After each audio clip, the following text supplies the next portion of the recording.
we have not just y and y prime, we've got y sub I and y sub I dot for as many i's as we have. And so as such, when we take the variational derivative, we have to do the chain rule, but now the chain rule, it's got more to it because I have derivatives with respect to y1 through yn, and I have different derivatives with respect to y1 dot through yn dot. Notice there's a dot here. These are the derivatives we use. This is Newton's notation, all right? But otherwise, the calculation goes through just the same. It's just that now we don't have just one Euler-Lagrange equation. We have n of them, one for each variable, each function we're looking for. But otherwise, it's pretty much the same song and dance. So, like, this is the Euler-Lagrange equations now, partial f partial yj minus d dt, partial f partial yj dot equal to 0 for j equals 1 to n. This is the Euler-Lagrange equations for that functional. So here's an example. We can minimize kinetic energy. 3 dimensions. So here my y1, y2, and y3 are literally x, y, z. All right, we don't have to use y1, y2, y3. We can use other variables as is convenient. So like, if I use kinetic energy, I can integrate that, and that gives me a functional. Minimizing this functional is to minimize energy, all right? And the Euler-Lagrange equations for this are just what? So like partial, basically I've got partial k partial x equals d dt of partial k partial x dot. Partial k partial y is d dt of partial k partial y dot. Partial k partial z is d dt of partial k partial z dot. There's 3 Euler-Lagrange equations. Now, there is no x, y, or z dependence, right? Therefore, these are all 0. And what's the derivative, partial derivative with respect to x dot? Well, it's just mx dot, my dot, mz dot, respectively, for the x dot, y dot, z dot derivatives of the Lagrangian. So that immediately gives me 0 is this, 0 is that, and 0 is that. But you might recognize this. This is what?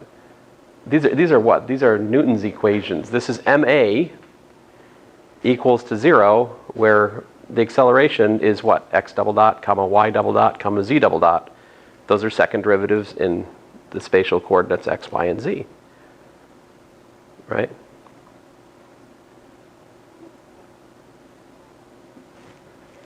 So, now another problem we could do related to this one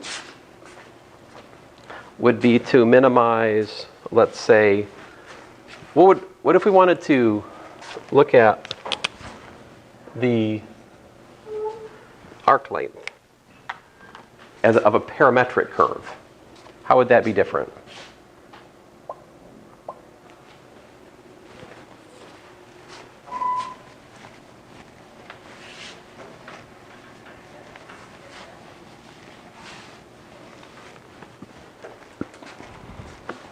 We'll keep it 3-dimensional, right? So the arc length of a curve, and so we've got what? We've got the x, the y, and the z, right? Integral, let's say from time 1 to time 2, whatever, of the square root of what? X dot squared plus y dot squared plus z dot squared, right? dt. This is literally ds. That's the speed. Speed times dt gives me ds. Integrate ds, that's the arc length. So to minimize this functional is to minimize arc length. Now we know the answer. What's it going to be? Straight line. Let's see how it works out. So here, partial L, partial x is d dt, partial L, partial x dot, partial L, partial y, d dt, partial L, partial y dot, partial L, partial z, d dt, partial L, partial z dot.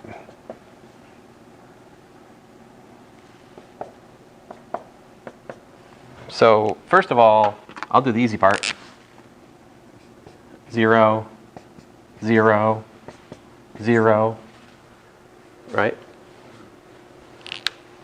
On the flip side, we've got what? ddt of x dot over the square root of x dot squared plus y dot squared plus z dot squared.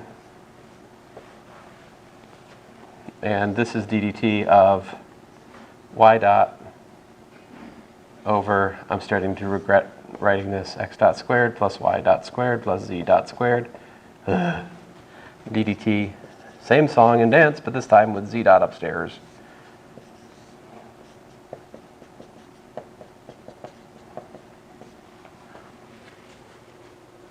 So what does this tell us? I'm going to say that tells us that x dot over the speed, I'm going to call the speed v, because that's easier, is c1. This tells me that y dot over the speed is c2. This tells me that z dot over the speed is c3.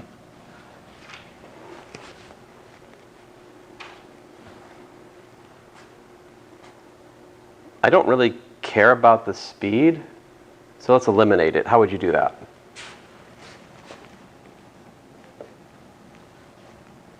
Oh, yeah. That's not how to do this. I really don't like this derivation, by the way, but I wanted to do it just to suffer with you guys. All right, so what do I do? Solve for v. Yeah, I solved for v. V is equal to, oh, x dot over c1, right?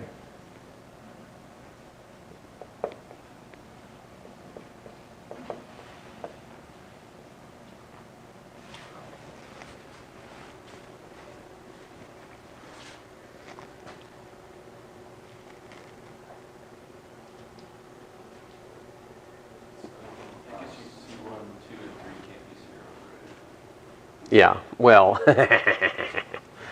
they could, but then, I mean, there are special cases to consider, yeah. Does this just mean that the dot variables are constants?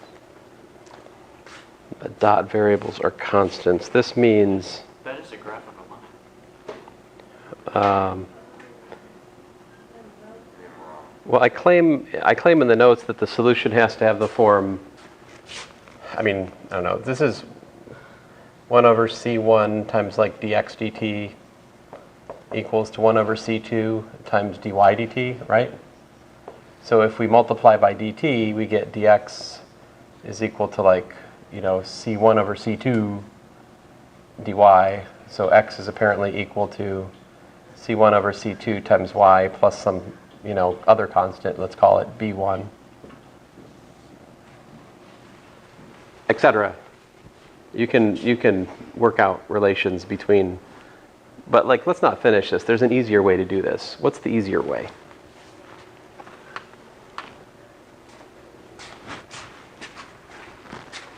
What if instead of minimizing arc length, we minimize the square of this functional? Like, what if we were looking for, instead of minimizing this one, we could try minimizing, you know,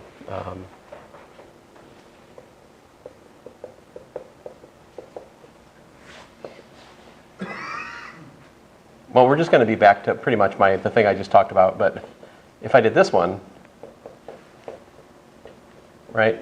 So if I just square the square root,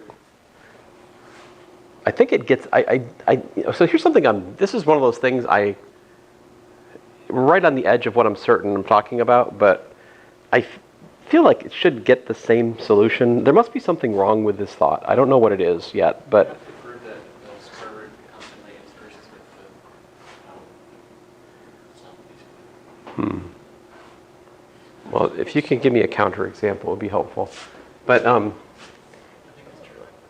so you think I'm right? So this is if this is L, then you know partial L partial x dot, partial L equals to ddt partial L partial x dot, etc. gives us just, you know, x double dot equals to 0, y double dot equals to 0, and z double dot equals to 0 for the Euler-Lagrange equation, which gives us x is equal to like c1 plus c2t, y is equal to c3 plus c4t, and z is equal to c5 plus c6t, which of course we can put together as just, the vector, the point c1, c3, c5 plus t times c2, c4, c6 for the direction vector, right? And this one, I like this more in the sense that there's no division, right? So the thing you're worrying about, what if the constant was 0, we can't divide by it? Fair enough, it could be, because that would correspond to the case that your points that you're trying to connect are like, they're constant along one of the coordinate directions, like a horizontal line or something could have one of these constants 0.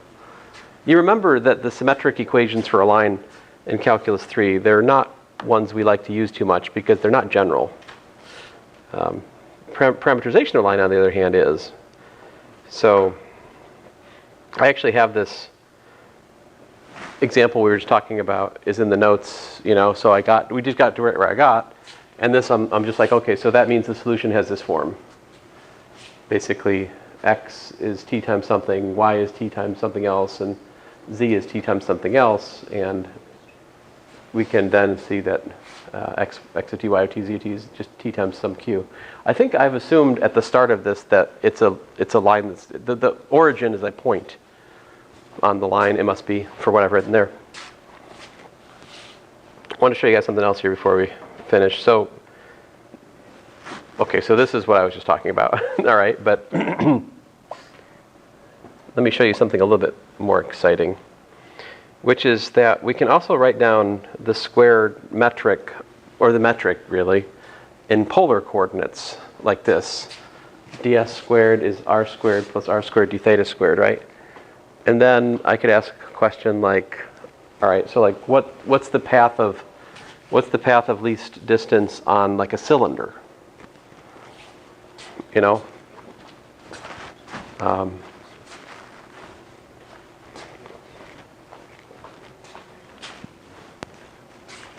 So a geodesic is a path of least distance on some space. And we can set up Euler-Lagrange equations whose solutions should be the geodesic. So like here, suppose I'm talking about, a cylinder. I've got 2 points, right? I'm trying to find the path that connects these two. And so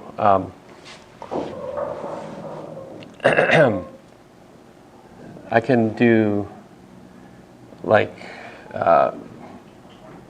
theta and z for my coordinates on the cylinder.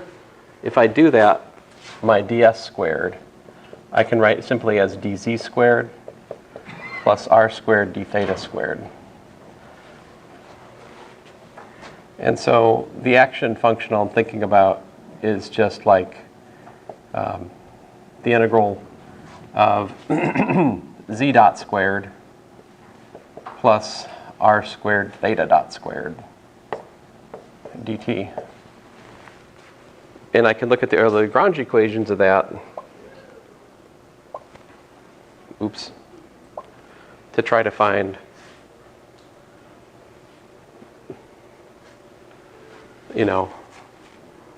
try to work out like the geodesic in this, right? So if I do that, it's interesting because on the one hand, I get partial L, partial Z rather, is d dt of partial L, partial Z dot.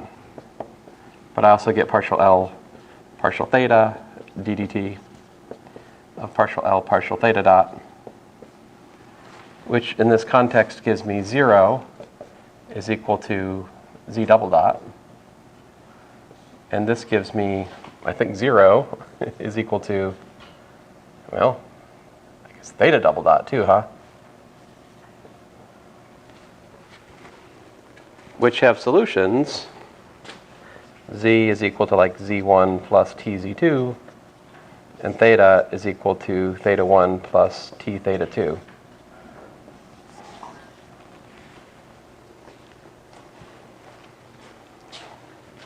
But what that is, right, what that is a line, right? So like if those points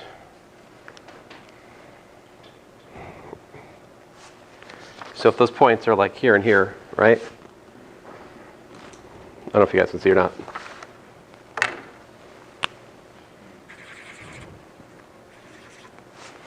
And if I just draw a line on that paper, all right, then if I'm talking about a cylinder, if I could do it, if I do a cylinder, right, from that paper, the parameterization of that line is exactly these. That's what these are. They're the line that connects. You know, if you unroll the cylinder, that is the geodesic on the cylinder. Yeah. So if you cut the cylinder with a plane, it's the edge of that, where that intersection plane. But is this the? I don't think that's the intersection of this. I don't think it's a. It's not. If you look at it, it's not a plane intersecting cylinder. It's something more nefarious. Yeah, that's a helix. Yeah, this is actually a helix, but I think it's a helix. Yeah, it's a helix. So we can set up geodesic equations for different surfaces. You just have to find basically the arc length function for a curve on the surface. That's what this is. Essentially is the square of the arc length function. Now, a problem that always gets me is this one. If I wanted to find the geodesics on the sphere, my arc length for the sphere in terms of the spherical angles like phi and theta would be that. So I have this, you know, Lagrangian with respect to theta, phi, theta dot, and phi dot. And if you study the Euler-Lagrange equations for this, you can derive the geodesics on the sphere. What are they? Do you guys know? Like if you look... Sections of great circles. Right, they're, yes, great circles, or like you said, part of a great circle. Yeah, perfect. So what is a great circle? It's like it's a plane. It's the intersection of a plane with a plane that contains a diameter, right? It has to go right through the center. Does it have to go through the center? Yeah, it has to go through the center. It's like through the center of the sphere. So examples of great circles are, of course, the equator or the prime meridian, but you can kind of move those around. You know, there's infinitely many great circles on the sphere. That's easy to say. Actually deriving it from these equations, I have got stuck on multiple years in here. It never goes well for me. And I think I found out why. It's actually a problem in how do I say Rentelen? Is that better? Rentelen? What? I don't know, I just say I just say the word in my head. I know I'm mispronouncing it because I'm like collapsing a syllable. I have the wrong emphasis on the syllable or whatever. But anyway, I'm just warning you. Like, there's a reason I don't finish solving this. I've tried. Every time I try to rewrite the notes, I try to like finish this derivation. It always confounds me. Yeah. So you intersected the sphere, which is in 3D, with like a 2D plane. Yeah. Is that generalized to higher dimensions? What are the geodesics on like higher spheres? Is it like I don't know actually. I've not looked at that, but Rn, is it like if it's intersected with n-1? it's hard to gain much intuition in low dimensions, right? Like what's the geodesic on a circle? Yeah. There's only one way to go. It's like that doesn't help. I don't know how to visualize the hypersphere. Yeah. Sphere. I bet you're right though. I bet it's still just planes that intersect the hypersphere. Hyperplanes, of course, but what's that? Yeah, I think you have to look at like x plus y plus z plus w equal to 0. Like a plane through the origin, it should intersect the hypersphere. X squared plus y squared plus z squared plus w squared. Shouldn't it be a plane and line? Which intersect? I don't know. Again, I haven't worked this problem out, but it's an interesting question. Listen, so next time, I will show you guys how we can write classical mechanics using the Lagrangian. And in short, this is a generalization of like physics 231, which allows you to solve problems that are not in terms of just Cartesian coordinates. Like the Lagrange method of Lagrangian mechanics naturally adapts to any kind of coordinate system. It is much, much more flexible, and it can solve a wide variety of problems that are actually, that would be really difficult in the approach of physics 231. So, Use it as a transformation between those? yeah, I do think you can derive the form of Newton's equations in other coordinate systems by doing this. Yeah, I think that's one application for sure.